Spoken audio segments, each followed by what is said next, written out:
Konnichiwa guys, what's up? How are you doing? Welcome to a brand new video of our existing series Python Programming, जिसमें हम रूकी के level से Python Programming start कर रहे हैं। इस वीडियो में हम बिल्कुल Python के बेसिक से बात करेंगे और एक पूरा Python का ओवरव्यू लेंगे कि हम Python इस सीरीज में कौन कौन से टॉपिक्स पढ़ेंगे और उसका एक शॉर्ट फॉर्म में इस वीडियो में हम देखेंगे। बिना किसी देरी के let's dive into the video.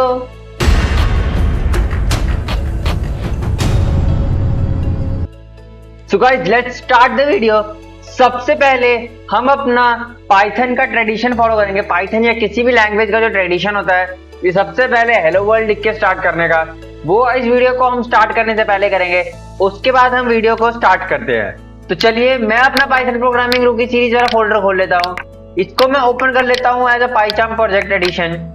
तो जब तक मेरा डाउनलोड ओपन हो रहा है तब तक आप इस वीडियो को कर दे लाइक, चैनल को आप कर दे सब्सक्राइब, ताकि ऐसी और भी इंटरेस्टिंग वीडियोस आपको मिलते रहे। अब आप लोग अगर सोचें कि मैं इस टेक्स्ट को कंट्रोल दबा के इतना बड़ा कैसे कर पा रहा हूं, तो इसकी एक टेक्निक है कि आप फाइल में जाके सेटिंग्स में क्लिक करें।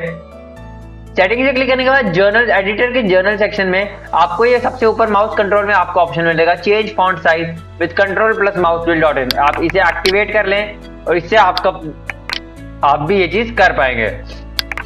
इंपोर्ट दिस को मैं हटाता हूं।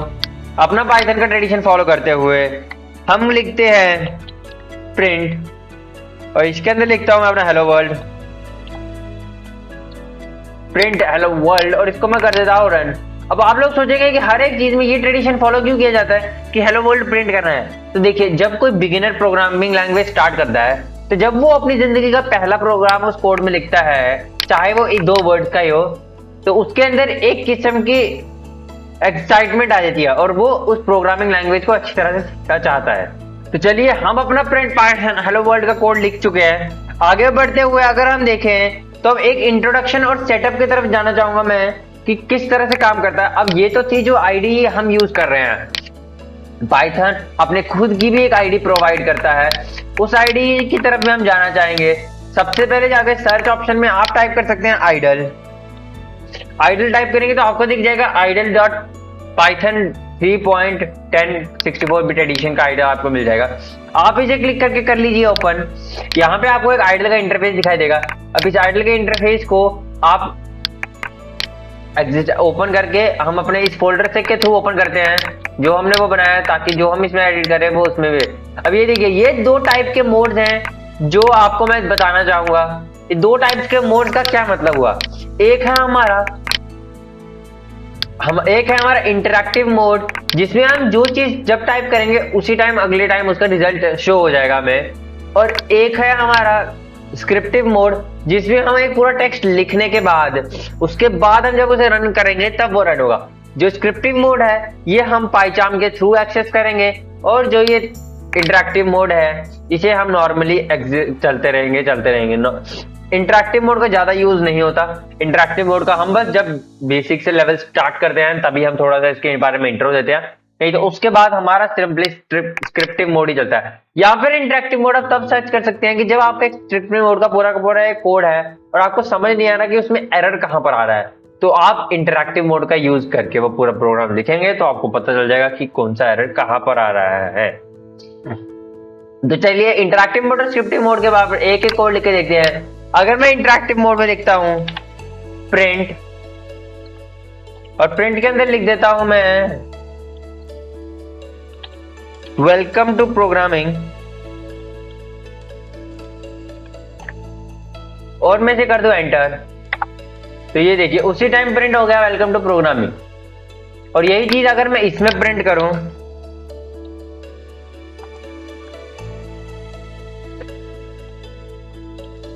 वेलकम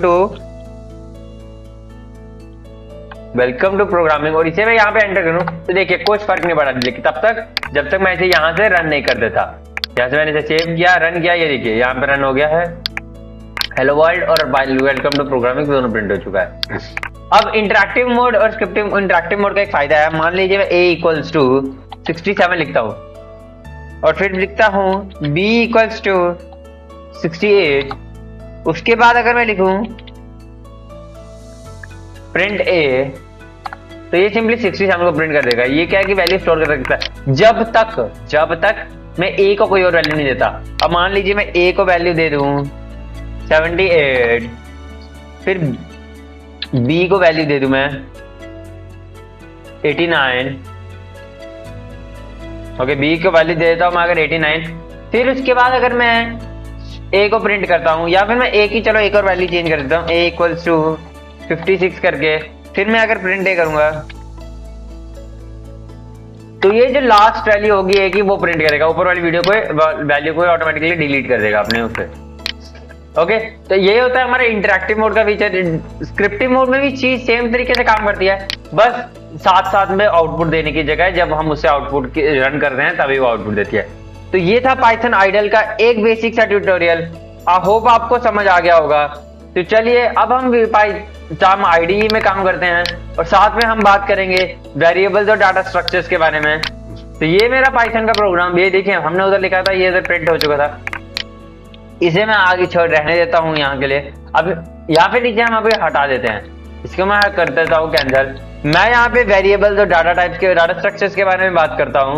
वेरिएबल्स बेसिकली हम वेरिएबल्स को पाइथन में आइडेंटिफायर्स बोलते हैं। इसका क्या मतलब होता है कि किसी भी कैरेक्टर को या किसी भी वर्ड को कोई और पर्टिकुलर वैल्यू प्रोवाइड करना। मान लीजिए अगर मैं राम लिखता हूँ और उसको इक्वल्स टू असाइन कर देता हूँ उसको वैल्यू 567, तो इनडायरेक्टली अगर मैं राम को कॉल करता हूं तो इसका मतलब मैं 567 कॉल कर रहा हूं। अब इसको एक एग्जांपल के थ्रू अगर हम समझें, अगर हम इसे एक एग्जांपल के थ्रू समझें, तो मान लीजिए हम एक क्लास में हैं और क्लास में हमें रोल नंबर्स अलॉट किए जाते हैं जब भी हम स्कूल में होते हैं। तो वो जो रोल नंबर्स हैं वो हमारे आइडेंटिफायर्स हैं। अगर टीचर कॉल करती है रोल नंबर 65 या रोल नंबर 25 प्रेजेंट हो या ना हो, तो वो मुझे बुला रही है, मतलब 25 रोल नंबर में जो बच्चा बैठा है उसको बुला रही है, रोल नंबर 25 को बुला रही है।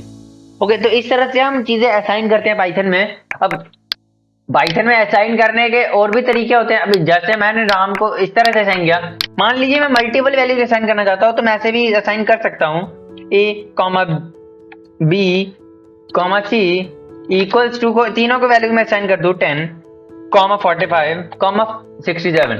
तो ये a की वैल्यू हो गई हमारे पास 10, b की वैल्यू हो गई 45, c की वैल्यू हो गई 67। इस तरह से असाइन कर सकते हैं, या इन तीनों को मैं अलग अलग तरीके से असाइन कर रहा हूं। अगर a इक्वल्स टू 10, फिर लिखूं मैं b इक्वल्स टू 45 और फिर लिखूं मैं c इक्वल्स टू 67, तो ये भी करेक्ट है, ये भी करेक्ट है, ये दोनों करेक्ट हैं। इस तरह से मैं इसको डिफाइन कर सकता हूं अपने वेरिएबल्स को, या जिसे हम आइडेंटिफायर्स बोलते हैं पाइथन में। अब इन चीज का ध्यान रखें कि जो आपके आइडेंटिफायर्स का नाम है वो कभी भी आपके फाइल के नाम से कभी मैच ना हो, फाइल या फिर मॉड्यूल्स के नाम से कभी मैच ना हो। मॉड्यूल्स मैंने आपको पिछली वीडियो में बताया क्या होते हैं, तो मॉड्यूल से कभी भी मैच नहीं होना चाहिए। मॉड्यूल जैसे पांडास हो गए, कुछ हो, आप नाम किसी और। एक मेजर फैक्ट जो आपको ध्यान रखना है अपने मॉड्यूल्स को इंस्टॉल करते टाइम या आइडेंटिफायर्स को लिखते टाइम, आइडेंटिफायर्स को कभी भी इंटीजर से स्टार्ट नहीं करना। इंटीजर से स्टार्ट नहीं करना, बाद में इंटीजर डाल सकते हैं। हमेशा सबसे पहले आपको एक कैरेक्टर से स्टार्ट करना है, अल्फाबेट कैरेक्टर, चाहे वो स्मॉल हो कैपिटल। और एक और बात, पूरे वेरिएबल में, पूरे आइडेंटिफायर में आप कहीं पे भी कोई भी स्पेशल कैरेक्टर यूज नहीं कर सकते। सिर्फ एक स्पेशल कैरेक्टर यूज करने की आजादी आपको, जिसको हम बोलते हैं अंडरस्कोर। अंडरस्कोर के अलावा और कोई स्पेशल कैरेक्टर आप आइडेंटिफायर में यूज नहीं कर सकते। तो नहीं तो एक एरर आता है, मैं आपको वो एरर भी दिखाता हूँ कि वो एरर क्या आता है। मान लीजिए मैं अंडरस्कोर के बाद एक स्टार डालता हूँ, तो ये देखिए यहाँ पे इसने मुझे गलत बता दिया, can not assign to operator. तो इसका ये एक एरर आएगा, ये देखिए सिंटैक्स इनवैलिड, सिंटैक्स का एरर आ जाएगा क्योंकि ये स्टार मैंने डाला हुआ। और आइडेंटिफायर्स में अंडरस्कोर के अलावा कोई और स्पेशल कैरेक्टर नहीं डाल सकते। तो ये था हमारे वेरिएबल्स की वीडियो। अब चलिए अब हम बात करते हैं डेटा टाइप्स के बारे में कि डेटा टाइप्स क्या होते हैं और उनकी हम इंडेक्सिंग किस तरह से करते हैं। इसके लिए मैं एक न्यू फाइल खोल लेता हूं जिसका नाम रख देता हूं मैं 3.py। फाइल खुल चुकी है, तो चलिए स्टार्ट करते हैं डेटा टाइप्स। अब डेटा टाइप्स बहुत टाइप्स के होते हैं। डेटा टाइप्स हम स्ट्रिंग होती है, इंटीजर होते हैं, फ्लोट होते हैं। आपको एक फ्लो चार्ट दिख जाएगा जिसमें आपको पूरे पूरे इंटीजर्स दिखाए जाएंगे, साथ साथ में हम इसको करते हुए रहेंगे। इंटीजर क्या होते हैं, सारे आपको डेटा टाइप दिखते रहेंगे किस तरह से वर्क करते हैं। सबसे पहले डेटा टाइप अगर हम स्ट्रिंग लेते हैं और दूसरा डेटा टाइप हम लेते हैं इंटीजर, तीसरा डेटा टाइप हमारे पास होता है फ्लोट, चौथा डेटा टाइप हमारे पास होगा लिस्ट होगा टपल, फिर होगा हमारे पास डिक्शनरी,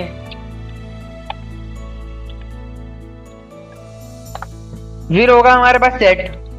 और भी बहुत सारे होते हैं, नन एक डाटा टाइप होता है, और भी कुछ डेटा टाइप्स होते हैं, लेकिन बेसिकली आप इस फ्लो चार्ट पे फोकस करेंगे कौन कौन से डेटा टाइप्स होते हैं। बाकी और भी डेटा टाइप्स होते हैं। इसके बाद हम इन स्ट्रिंग को अगर डिफाइन करना हो तो हम शॉर्ट में इसको str लिख सकते हैं, और इसके अंदर वैल्यू हम डालते हैं इन्वर्टेड कॉमास के अंदर, चाहे वो डबल इन्वर्टेड कॉमास हो या फिर वो सिंगल इन्वर्टेड कॉमास हो, इसमें चलता है। इंटीजर को हम इंट से शॉर्ट फॉर्म से डिफाइन करते हैं, और इसे हम एज इट इज नॉर्मली लिख सकते हैं, जैसे 456 लिख दिया मैंने या 89 लिख दिया मैंने, ये नॉर्मली है, इसमें हमें कोई भी इन्वर्टेड कॉमास की जरूरत नहीं पड़ती। फ्लोट भी इंटीजर की तरह सेम होते हैं, इसमें हमें इन्वर्टेड कॉमास की जरूरत नहीं पड़ती, लेकिन फ्लोट वो वैल्यूज होती है जो डेसिमल पॉइंट में आती हैं। जैसे कि अगर मैं फ्लोट में लिखता, फ्लोट को शॉर्ट फॉर्म नहीं होती, फ्लोट को हम एज फ्लोट ही लिखते हैं, लेकिन इसको जैसे मैं लिखना चाहूंगा 67.89 तो ये एक फ्लोट वैल्यू हो गई, 45.78 ये एक फ्लोट वैल्यू हो गई। इस तरह से हम फ्लोट वैल्यू लिख सकते हैं। लिस्ट एक type of collection data type होता है, ये एक कलेक्टिव डेटा टाइप होता है, मतलब स्ट्रिंग, इंटीजर और फ्लोट का एक कलेक्शन का डेटा टाइप होता है। इसको हम लिखते हैं स्क्वायर ब्रैकेट्स के अंदर और डाल सकते हैं वैल्यूज, हम स्ट्रिंग की भी डाल सकते हैं, इंटीजर की भी डाल सकते हैं, फ्लोट की भी डाल सकते हैं। टपल सेम एज लिस्ट होता है, इसमें सारे डाटा टाइप्स हम ऐड कर सकते हैं, बस इसे हम करते हैं पैरेंथेसिस के साथ क्लोज। और टपल की एक बात ये होती है, और लिस्ट और टपल इस एक ही चीज से अलग होते हैं कि इनके अंदर, लिस्ट के अंदर डाटा म्यूटेबल होता है और टपल के अंदर डाटा इम्यूटेबल होता है। म्यूटेबल, म्यूटेबल क्या बोल रहा है कुछ समझ नहीं आ रहा। म्यूटेबल इन द सेंस कि जो म्यूटेबल डाटा टाइप होता है उसके अंदर हम फ्यूचर में उसे डाटा टाइप, उसका डाटा चेंज कर सकते हैं। मतलब अगर मैं इसके अंदर लिखता हूँ 5 और या फिर मैं कोई भी एक रैंडम वेरिएबल ले लेता हूँ और मैं फ्यूचर में जाके आगे कोड में उस वेरिएबल को या फिर उस नंबर को +5 या +-5 या कोई भी मतलब ऐड करना चाहता हूँ उसमें, कोई या उसमें सब्ट्रैक्ट करना चाहता हूँ, मैं सिंपली कर सकता हूँ। लेकिन टपल में मैं ऐसा नहीं कर सकता, या तो मैं डाटा निकाल डाल सकता हूँ या मैं डिलीट कर सकता हूँ, उसके अलावा मैं टपल में और कुछ नहीं कर सकता। डिक्शनरी एक टाइप ऑफ डाटा टाइप होता है जिसको हम कर्ली ब्रेसेस से डिफाइन करते हैं, इसके अंदर हम की वैल्यू का पेयर लेते हैं। इसके अंदर वैल्यू इस तरह से आती है कि हम एक की लेंगे और इन्वर्टेड और कोलन डाल के हम इसके अंदर एक वैल्यू डालेंगे, और ये दोनों मिला के एक हमारे पास एलिमेंट बनता है। फिर दूसरे के लिए मुझे की 1 लेना है और उसके बाद मैंने वैल्यू 1 लेना है और उससे मेरा सेकंड एलिमेंट बन जाएगा। इस तरह से हमारे डिक्शनरी में की वैल्यू का पेयर काम करता है। डिक्शनरी की शॉर्ट फॉर्म होती है DICT, डिक्ट। उसके बाद आता है सेट, सेम एज डिक्शनरी नहीं होता, सेम एज टपल होता है, बस इन्वर्टेड कॉमास और कह सकते हो कि कर्ली ब्रेसेस के अंदर आता है ये सेट। अब सेट, लिस्ट और टपल तीनों सेम चीज काम करते हैं, बस साइन चेंज करने से क्या होता है, इनके अंदर बहुत डिफरेंस होते हैं। लिस्ट और टपल के अंदर मैंने आपको डिफरेंस बताया कि एक म्यूटेबल होता है कि इम्यूटेबल होता है। सेट के अंदर एक फीचर होता है कि अगर कोई डाटा मल्टीपल है, जैसे 5 2 बार आ रहा है या 10 2 बार आ रहा है या किसी का नाम 2 बार आ रहा है, तो वो उसे एक ही बार रखेगा, दूसरी बार उस नेम को नहीं लेगा। मत सिर्फ एक ही कैरेक्टर को एक ही बार प्रिंट करता है, एक एलिमेंट को एक ही बार प्रिंट करता है ये, ओके। और नन डाटा टाइप, अगर हमारे पास कोई और डेटा टाइप ना हो, कोई भी डाटा टाइप अवेलेबल नहीं है, तो हम वहां पे नन डाल के काम चला सकते हैं। इतना सा आपको पता होना चाहिए। ये था हमारा डाटा टाइप्स की वीडियो। इंडेक्सिंग को हम इस तरह से स्टार्ट कर सकते हैं। अब मैं आपको बताना, इंडेक्सिंग को हम इस तरह से स्टार्ट कर सकते हैं कि मान लीजिए मैं एक लिस्ट लेता हूं, आपको एक लिस्ट के थ्रू समझाते हैं। मान लीजिए ए मेरे पास एक लिस्ट है, इसके अंदर डाटा टाइप्स ऐड है मेरे पास 67, 89, 65, 45। मान लीजिए डाटा टाइप्स मेरे पास अवेलेबल हैं, तो इसके अंदर इंडेक्सिंग सबसे फर्स्ट एलिमेंट होगा उसको मैं 0 से जरूर रिप्रेजेंट करूंगा, जो सेकंड एलिमेंट होगा उसको मैं फर्स्ट के थ्रू रिप्रेजेंट करूंगा, जो ये एलिमेंट 65 है इसको मैं 2 के थ्रू रिप्रेजेंट करूंगा, और 45 को मैं करूंगा 3 के थ्रू रिप्रेजेंट। और यही अगर मैंने इंडेक्सिंग रिवर्स में करनी है तो 45 को मैं -1 डिक्लेयर करूंगा, 65 को मैं -2 डिक्लेयर करूंगा, 89 को -3 डिक्लेयर करूंगा और 67 को करूंगा मैं -4 declare. List, dictionary, tuple, search सबके ऊपर एक डेडिकेटेड वीडियो होगी, उसमें हम इसके बारे में इंडेक्सिंग से लेकर हर चीज के बारे में बात करेंगे। अभी यह है एक ब्रीफ समरी, तो चलिए उसी पे फोकस करते हैं। टपल्स, सेट सब में सेम तरीके से वर्क करता है। डिक्शनरी में अगर हमने कोई वैल्यू को एक्सेस करना हो तो हम उसके की के नाम से एक्सेस करते हैं, उसे इंडेक्सिंग के थ्रू एक्सेस नहीं करते। ये सब चीजें हम पढ़ेंगे जब हम वीडियो को आगे बढ़ाएंगे।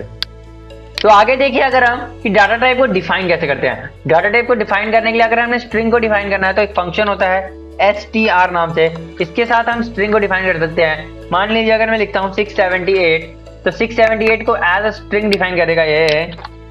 मान लीजिए मैंने इस तरह से डिफाइन कर दिया। अब मैंने लिस्ट को डिफाइन करना है। लिस्ट को डिफाइन करने के लिए मान ली मैं लिख सकता हूँ b equals to list of A. तो क्या करेगा ये 678 को 6, 7 और 8 अलग अलग एलिमेंट्स में डिवाइड करके उन तीनों एलिमेंट्स को एक लिस्ट के फॉर्म में प्लेस कर देगा। यही अगर मैं करूं सी के अंदर मैं डाल दूं टपल लिखने के बाद इसके अंदर मैं ए को वापस डाल दूं तो ये टपल के फॉर्म में कन्वर्ट कर देगा 67, 89, 65 और 45 को। सॉरी 6, 7, 8 में से करेगा कन्वर्ट। यहाँ से मैं ए को हटा सकता हूँ या फिर मैं स्ट्रिंग ए को रहने देती है। ठीक है, इतना तो आपको समझ आ गया होगा। इस वेरिएबल को मैं चेंज करके कर देता हूँ h। अब सी के बाद आता है हमारे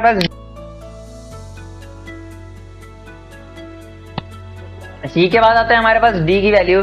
डी की वैल्यू में हम रख सकते हैं सेट को। मान लीजिए मैंने लिखा सेट और सेट के अंदर डाल दिया मैंने ए।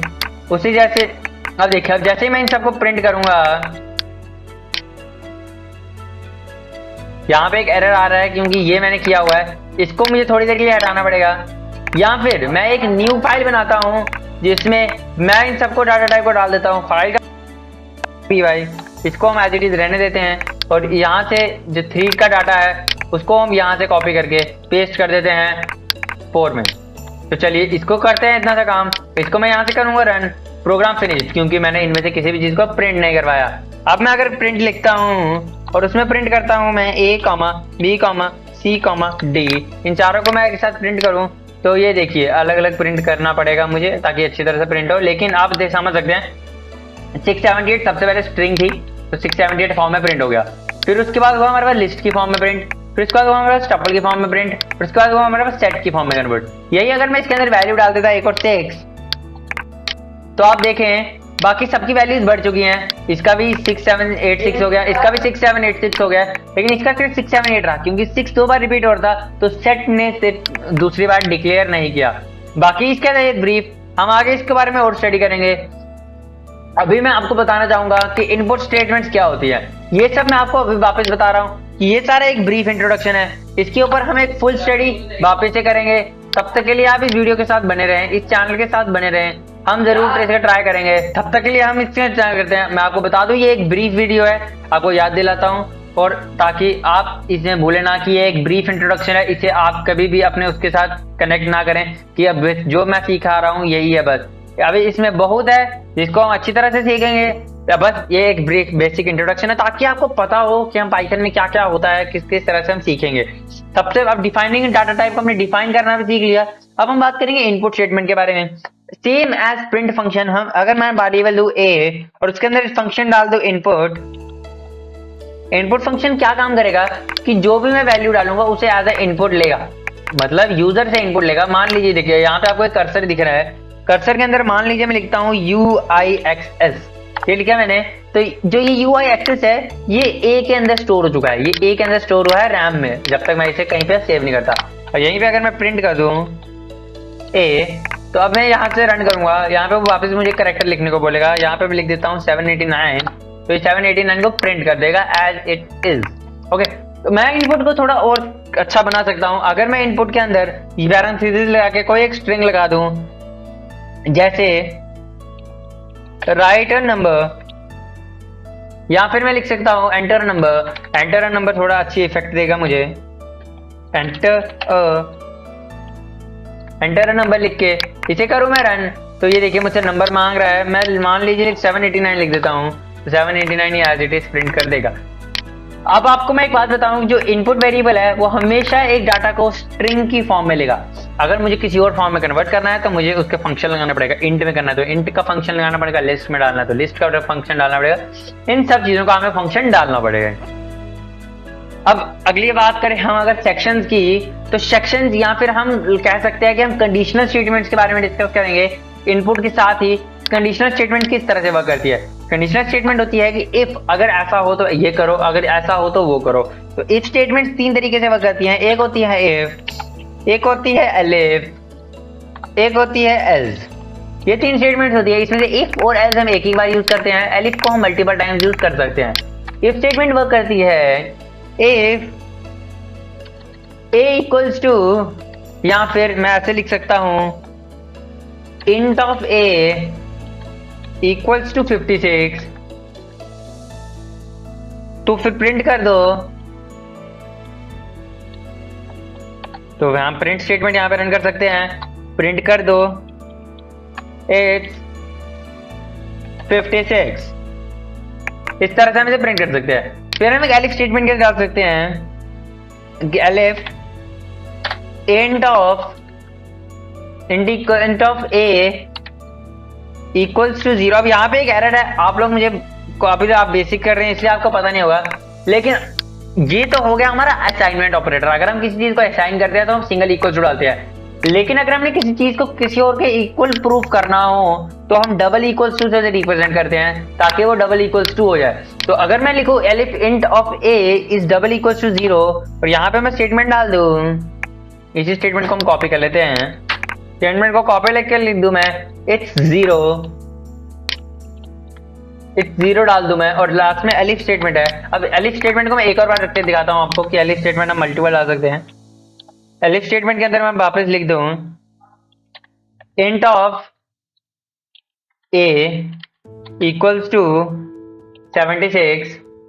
देखिए इस बार मैंने गलती की, डबल इक्वल्स टू आएगा, और फिर मैं यहाँ पे कर दूं प्रिंट, यहाँ पे लिख दूं मैं इट्स 76 लिख के, और एल्स स्टेटमेंट में लिख दूं। एल्स स्टेटमेंट क्या होगी कि ऊपर जितने भी स्टेटमेंट पास किए इनके अलावा अगर कोई भी काम होगा तो मैं सिंपली प्रिंट कर सकता हूं it's out of the box. It's out of the box में इसमें प्रिंट कर सकता हूं। अब ये देखिए हमने कुछ कंडीशंस लगाई हैं ए के ऊपर, तो अब मैं जैसे ही रन करूंगा यहाँ पे मुझसे नंबर मांग रहा है। मान लीजिए मैं नंबर देता हूँ, सबसे पहली वैल्यू से स्टार्ट करते हैं, मान लीजिए नंबर देता हूँ 56, ये प्रिंट कर देगा इट्स 56। यहीं पे अगर मैं इसको वापस से रन करके इसके अंदर नंबर डाल दूं 0, एंटर करूँ, ये प्रेजेंट कर देगा इट्स 0, और यहीं पे अगर मैं इसके अंदर 76 डाल दूं तो ये इसे रिप्रेजेंट कर देगा और लिख देगा इट्स 76। और यहीं पे अगर रन करके मैं कोई भी रैंडम वेरिएबल नंबर डाल दूं या फिर इंटीजर ना डाल के मैं कुछ और भी डाल दूं, जैसे मैं लिख दूं 96 THM और इसे कर दूं एंटर, तो ये देखिए 96 THM को इसने डिफाइन क्यों नहीं किया, क्योंकि ये एक स्ट्रिंग फॉर्मेट में है, और स्ट्रिंग फॉर्मेट को हम इस और int 56 के थ्रू हम स्ट्रिंग फॉर्मेट को रिप्रेजेंट नहीं कर सकते।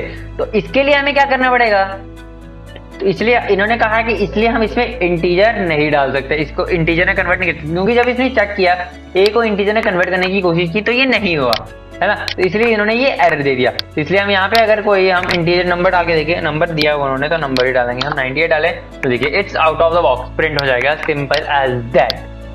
ओके, इतना सा आपको समझ आ गया होगा कि कंडीशंस किस तरह से वर्क करती है, सिलेक्शन स्टेटमेंट किस तरह से वर्क करती है। बाकी कुछ चीजें हैं, फंक्शंस हो गए, लूपिंग हो गई और मॉड्यूल्स हो गए। मॉड्यूल्स के बारे में मैं आपसे पहले में बात कर चुका हूँ, फंक्शंस और लूपिंग के बारे में बात करनी है। लूपिंग अगर मैं आपको एक सिंपली भाषा में बताऊं तो लूपिंग क्या होती है, किसी भी चीज को कंटिन्यू करना जब तक कोई स्टेटमेंट ट्रू ना हो। मैं इसे इस तरह से स्टेटमेंट पास कर सकता कि अगर if A int of A is smaller than 56 then print A, तो जब तक ए स्मॉलर देन 56 रहेगा तब तक वो ए को प्रिंट करता रहेगा, प्रिंट करता रहेगा, प्रिंट करता रहेगा। और वही लूपिंग दो टाइप की होती है, फॉर लूप होती है जो एक फिक्स्ड स्टेटमेंट में वो करती है कि मतलब चाहे जितने मर्जी लूप्स हो जाएं, चाहे स्टेटमेंट पास हो या ना हो, वो सिर्फ उतनी सी ही कंडीशंस रन करेगा जितनी उसने दी हुई है फॉर लूप में। और व्हाइल लूप में जब तक हमारी कंडीशन सक्सेसफुल नहीं होती, ट्रू नहीं होती, तब तक ये रन करता रहेगा, करता रहेगा, करता रहेगा, करता रहेगा। So that's all for today. आज की वीडियो में बस इतना ही। हम अगली वीडियो में देखेंगे कि किस तरह हर एक बेसिक डाटा को हम धीरे धीरे से स्टडी करेंगे अगली वीडियो में। सो सायनारा गाइस, फिर मिलेंगे आपसे अगली वीडियो में।